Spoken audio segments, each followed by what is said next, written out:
आज हम लोग सॉल्व करेंगे सीबीएसई का सैम्पल पेपर 2021-22 का साइंस का पेपर हम लोग सॉल्व करेंगे। तो साइंस का पेपर का सबसे पहला क्वेश्चन हम लोग देखते हैं क्या है। तो यहाँ पे बोला है कि the table shows the electronic structure of the four element. ये चारों एलिमेंट का क्या किया है, एक इलेक्ट्रॉनिक स्ट्रक्चर हमारे सामने क्या हो गया है, रिप्रेजेंट हो गया है। ठीक, जैसे P है, P का इलेक्ट्रॉनिक स्ट्रक्चर कितना है, 2 और 6। तो मतलब P का एटॉमिक नंबर कितना हो गया, तो P का एटॉमिक नंबर हो गया हमारे लिए 8। तो 8 होता है, तो 8 किसको बोलते हैं हम लोग, ऑक्सीजन को बोलते हैं। ठीक, उसी तरीके से यहाँ पे हम लोग देखते हैं Q का इलेक्ट्रॉनिक स्ट्रक्चर कितना है, Q का इलेक्ट्रॉनिक स्ट्रक्चर है 281। सबको को ऐड कर दीजिए, 8 + 2 कितना होता है 10, 10 + 1 कितना होता है 11। 11 एटॉमिक नंबर किसका होता है, तो 11 एटॉमिक नंबर हमारा होता है सोडियम का, Na सोडियम का होता है। ऐसा नहीं करना है, लेकिन हम लोग क्या करते हैं, हम लोग देख रहे हैं कि हम लोग को पीछे वाला चीज़ रिकॉल हो रहा है या नहीं। इसको देखते हैं आर का क्या होता है, तो 287 इलेक्ट्रॉनिक कॉन्फ़िगरेशन है, तो इसको हम लोग ऐड करते हैं। 8 + 2 10, 10 + 7 कितना हो गया 17। तो एटॉमिक नंबर 17 है इसका। तो 17 किसका होता है, क्लोरीन का होता है। ठीक है, किसका है, क्लोरीन का है।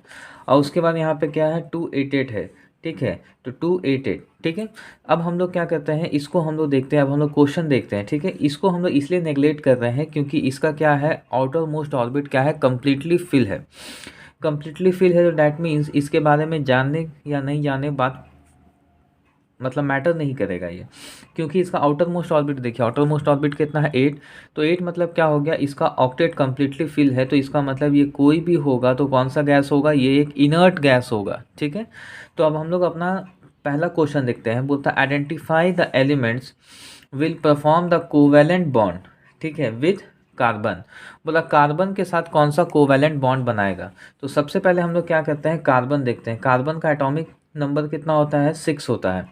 तो इसका कॉन्फ़िगरेशन कैसे लिखेंगे, तो कॉन्फ़िगरेशन लिखते हैं K और L लिखते हैं, तो होता है इसका 2 4।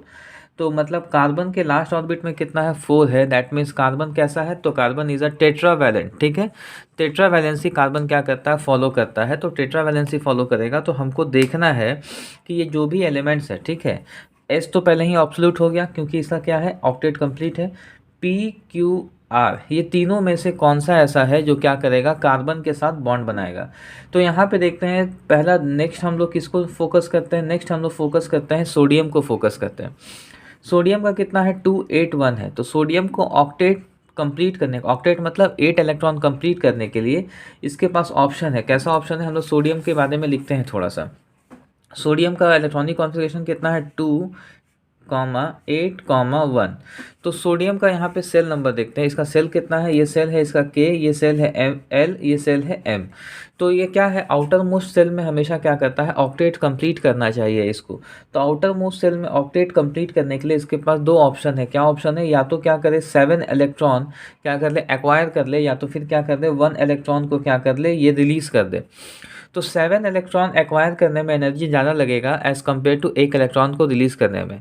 तो ये क्या होगा, सोडियम क्या करेगा, एक इलेक्ट्रॉन रिलीज़ कर देगा और कैसा हो जाएगा दिखने में 2 8 हो जाएगा। K सेल में 2, L सेल में हो जाएगा 8। तो इसका मतलब आउटर मोस्ट ऑर्बिट क्या हो गया, इसका कम्प्लीटली फिलफिल हो गया। और जो पहले सोडियम लिखे थे वो क्या हो जाएगा, Na+ हो जाएगा, क्योंकि एक इलेक्ट्रॉन क्या कर दिया है, रिलीज़ हो गया है। तो अब हम लोग इस टेबल में देखते हैं। तो इस टेबल में Q भी क्या होगा, बॉन्ड नहीं बनाएगा, क्योंकि ये भी क्या कर रहा है, एक तरीके से ऑक्टेट कंप्लीट कर रहा है। तो मेरे पास बचा हुआ ऑप्शन कौन हो गया, बचा हुआ ऑप्शन है मेरे पास P और बचा हुआ ऑप्शन है मेरे पास R। तो सबसे पहले हम लोग P के बारे में देखते हैं। ठीक है, P को थोड़ा सा डिस्कस करते हैं कि P किस टाइप का है। तो यहाँ पे हम लोग एलिमेंट का नाम लिखे P, ठीक है, एटम का नाम लिखे P का हम लोग इलेक्ट्रॉनिक कॉन्फ़िगरेशन देखें कितना है, 2 है 6 है। ठीक है, ये K सेल है, ये L सेल है, ये L है ना। तो इसके पास क्या है, इसके पास भी दो ऑप्शन है इसको ऑक्टेट करने का। पहला ऑप्शन क्या है कि 6 इलेक्ट्रॉन को क्या कर देगा, रिलीज़ कर देगा। और दूसरा ऑप्शन क्या है इसके पास कि 2 इलेक्ट्रॉन को क्या कर ले, एक्वायर कर ले। तो इसका दोनों में से सबसे ज़्यादा एफिशिएंट कौन है इसके लिए, 2 इलेक्ट्रॉन को एक्वायर करना। क्यों, क्योंकि 2 इलेक्ट्रॉन को एक्वायर करने में एनर्जी कम लगेगा एज़ कम्पेयर टू 6 इलेक्ट्रॉन को रिलीज़ करने में। तो इसका मतलब P को क्या चाहिए, P का ऑक्टेट कंप्लीट नहीं हुआ है, इसको ऑक्टेट कंप्लीट करने के लिए किसी से मदद चाहिए। ठीक है, रिलीज़ करने से नहीं होगा, तो हेल्प चाहिए। तो मतलब P मेरा ऑप्शन है कि ये कार्बन के साथ बॉन्ड बना सकता है, क्योंकि कार्बन का कितना था, C6 था। इसका लिखेंगे कार्बन का कितना है, C6 है। K से लिखते हैं, L से लिखते हैं 2 4। तो कार्बन को भी बनाने में, अपना बॉन्ड बनाने में कितना चाहिए, तो इसको चाहिए 4 इलेक्ट्रॉन। तो कार्बन और ये मेरा जो 2 6 था, ये क्या था, ऑक्सीजन था। ये दोनों में बॉन्ड बन सकता है, हाँ बन सकता है। कैसे बन सकता है, तो यहाँ पे रहेगा कार्बन, यहाँ रहेगा एक ऑक्सीजन और यहाँ रहेगा एक ऑक्सीजन। इस ऑक्सीजन को कितना इलेक्ट्रॉन चाहिए, तो 2। तो ये कार्बन से क्या करेगा, 2 इलेक्ट्रॉन ले लेगा। इसको कितना चाहिए, 2। तो ये कार्बन से क्या करेगा, 2 इलेक्ट्रॉन ले लेगा। तो कार्बन का लास्ट में कितना है, कार्बन के लास्ट में कितना नंबर ऑफ इलेक्ट्रॉन है, 4 है। तो यहाँ पे हम लोग क्या करेंगे, 4 इलेक्ट्रॉन बनाएंगे, 4 बना लिए। ऑक्सीजन के लास्ट में कितना है, ऑक्सीजन के लास्ट में 6 है। तो हम लोग क्या करते हैं, 6 इलेक्ट्रॉन हम लोग यहाँ पे क्या करते हैं, बनाते हैं। 1 2 3 4 5 6, यहाँ पे 6 करते हैं। 1 2 3 4 5 6, ठीक। तो अब हम लोग को यहाँ पे देखना है, जो हमारा मेन फोकस है वो क्या है, ये ऑक्सीजन को कितना चाहिए, 2 चाहिए। तो ये ऑक्सीजन क्या करेगा, इसके साथ पेयर बना लेगा। तो यहाँ पे पहले 6 था, 6 + 2 कितना हो गया, 8 हो गया। अब इसको देखना है, ये भी क्या करेगा, ये ऑक्सीजन भी क्या करेगा, 2 इलेक्ट्रॉन इससे ले लिया, तो कितना हो गया 2, और यहाँ पे 6 था 8। तो मतलब ऑक्सीजन का ऑक्टेट कंप्लीट हो गया। इसको कितना चाहिए, कार्बन को चाहिए, यहाँ पे हमारा कार्बन को चाहिए 2 चाहिए। तो कार्बन 2 कैसे लेगा, तो कार्बन क्या करेगा, 2 इससे ले लिया और 2 क्या करेगा, इससे ले लेगा। तो अब कार्बन का टोटल नंबर ऑफ इलेक्ट्रॉन गिनते हैं, 1 2 3 4 5 6 7 8, ये भी हो गया। तो इसका मतलब मेरा पी ऑप्शन करेक्ट है। और एक और ऑप्शन देखते हैं हम लोग, दूसरा ऑप्शन कौन सा है, एक और एलिमेंट है हमारे पास, आर एलिमेंट है। तो आर एलिमेंट देखते हैं, तो आर एलिमेंट का इलेक्ट्रॉनिक कॉन्फ़िगरेशन कितना है, Kl, और यहाँ पे क्या है, M है, ठीक है। इसका कितना है, 2 है, 8 है, 7 है, ठीक। 2 8 7 है। और यहाँ पे हम लोग जानते हैं कार्बन का लास्ट का ऑर्बिट में कितना होता है, 4 होता है। तो ये क्या है, इसको भी क्या चाहिए, एक इलेक्ट्रॉन चाहिए। कार्बन को भी क्या चाहिए, इलेक्ट्रॉन चाहिए। अगर आप लोग इसी टाइप से बनाएंगे, इसको बोलते हैं इलेक्ट्रॉनिक डॉट स्ट्रक्चर। तो इलेक्ट्रॉनिक डॉट स्ट्रक्चर में देखेंगे तो आर भी क्या है, आर भी ईगर है कार्बन के साथ बॉन्ड बनाने के लिए। तो मेरा क्वेश्चन नंबर 1 का ए का जो आंसर होगा वो कौन सा होगा, वो होगा P and R. P and R ऐसा एलिमेंट्स है, ठीक है। पी एंड आर एक ऐसा एलिमेंट है जो कि क्या करेगा, कार्बन के साथ बॉन्ड बनाने के लिए एक्साइटेड है या तो फिर रेडी है। नेक्स्ट हम लोग देखते हैं, carbon react with an element in the above table from the several compound, give reason. बोला यहाँ पे जो कार्बन था ना, वो कार्बन क्या किया, पी और आर के साथ क्या होने लगा, रिएक्ट करने लगा। इसके पीछे का रीज़न क्या है, तो एनसीईआरटी में हम लोग पढ़े होंगे वर्सटाइल नेचर ऑफ कार्बन, तो वही है इसका आंसर। तो वर्सटाइल नेचर ऑफ कार्बन में इसका क्या आंसर हो जाएगा, तो सबसे पहला रीज़न है इसका टेट्रा वैलेंसी। टेट्रा वैलेंसी पहली रीज़न है, इसके पास टेट्रा वैलेंसी है। और दूसरा इसके पास रीज़न है क्या है, कैटनेशन। कैटेनेशन। तो यही 2 रीज़न है जिसके चलते क्या है कि ये कार्बन क्या कर रहा है, पी और आर के साथ क्या कर रहा है, बॉन्ड बना पा रहा है, ठीक है। अब हम लोग नेक्स्ट क्वेश्चन देखते हैं, ठीक है। नेक्स्ट क्वेश्चन क्या बोलता है, ये बहुत ही इंपॉर्टेंट क्वेश्चन है, ये पीरियोडिक क्लासिफिकेशन का क्वेश्चन है। अगर एग्ज़ाम में अगर हम लोग ये चीज़ समझ गए कि दिया गया क्वेश्चन कौन से चैप्टर का है, तो 80% क्वेश्चन हमारा सॉल्व हो जाता है। रेस्ट 20% इस बात पर डिपेंड करता है कि हमारा अप्रोच कैसा है सॉल्व करने का। तो ये देखेंगे, ये पीरियोडिक क्लासिफिकेशन में आ गया। तो अब हम लोग यहाँ पे देखते हैं, ये पीरियोडिक टेबल है, यहाँ पे पीरियोडिक टेबल बना दिया गया। यहाँ पे कुछ कुछ एलिमेंट है, यहाँ W है, यहाँ Z है, यहाँ Y है, ठीक है। अब हम लोग देखते हैं क्वेश्चन क्या है, बोलता है which element would react together to form covalent compound. अभी जस्ट देखे ना हम लोग कोवैलेंट कंपाउंड कौन कौन सा बना रहा है, तो यहाँ पे सब कोई का हम लोग क्या करते हैं, नंबर लिखते हैं, ठीक है। ग्रुप नंबर लिखते हैं हम लोग। तो ये ग्रुप नंबर 1 है, ये 2 है, ये 3 4 5 6 7 8 11 12 13 14 15 16 17, ठीक है। और लास्ट वाला क्या हो जाएगा, 18। तो ये W देखना है, ठीक है। W कौन से ग्रुप में आया, 2 ग्रुप में आया। तो 2 ग्रुप में आया तो इसका मतलब ये क्या हो जाएगा, इसके पास इलेक्ट्रॉन क्या है, बॉन्ड बनाने के लिए रेडी नहीं है। या तो फिर क्या हो सकता है, अगर हम लोग इलेक्ट्रॉनिक कॉन्फ़िगरेशन का एक्सेप्शन स्टेट में जाएंगे तो हम लोग को पता चलेगा कि लास्ट में क्या है, इसका कितना वैलेंसी कितना है, इसका 2 वैलेंसी है। जब भी वैलेंसी क्या होता है, 4 से कम होता है, ठीक है। वैलेंसी क्या होता है, 4 से कम होता है, या तो उसको बोलते हैं वैलेंस इलेक्ट्रॉन, ठीक है। वैलेंस इलेक्ट्रॉन कितना है, इसके पास 2 है। वैलेंस इलेक्ट्रॉन कभी भी क्या होता है, 4 से अगर कम हो जाता है तो उस केस में क्या होता है, इलेक्ट्रॉन लूज़ करता है। तो यहाँ पे W देखना है, ये ग्रुप नंबर 2 है, तो ग्रुप नंबर 2 है मतलब वैलेंस इलेक्ट्रॉन कितना हो गया, 2 हो गया।